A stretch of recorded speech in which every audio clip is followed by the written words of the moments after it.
How do we make more time for the things we love? By saying no to the things we don't. Sounds simple, right? But saying no is a skill. Here is how we can build it.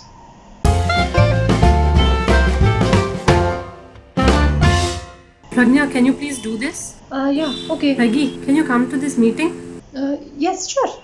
Hey, can you please help me with this? Absolutely. This was me a lot. Needless to say, I have had my fair shares of biting off more than I could chew. For a long time, I have struggled with being able to say no. I often feared saying no. They would get hurt or feel bad. What would they think of me? It is rude to say no. Do you think like this too? Then you and I, my friends, are only people pleasers. We most often do things to please others, not ourselves. But there is a downside to this.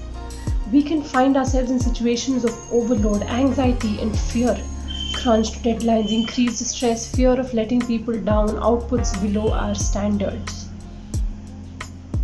Only when I started to say no, I was able to reduce overloads and anxiety and do a better job at the things I agreed to do.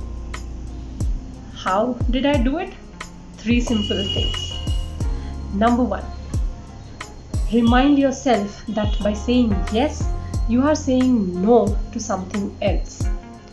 Time you could have put to better use, more aligned with things you love. Number 2. Don't take no personally. When you say no, you're not rejecting the person but the task. Offer to find someone else to do the job instead of you. Number 3. Schedule tasks on a calendar.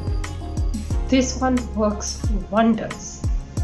Before saying yes to anything, glance over your calendar and see if you actually have time to accommodate this request.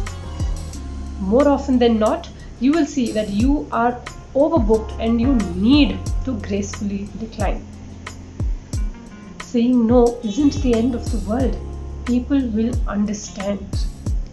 After all, nobody would intentionally want you to burn out or churn out substandard results. Well, unless you have a lot of enemies. Jokes apart. No is a way to sanctity. For better peace of mind, for more focused and driven activities, for productive days, say no to unnecessary things and tasks. What challenges do you face when saying no? Or do you have some tips that work for you in saying no effectively? Let me know in the comments below. Say no to things that don't matter to you and your priorities. Until next time, signing off. Peggy, now.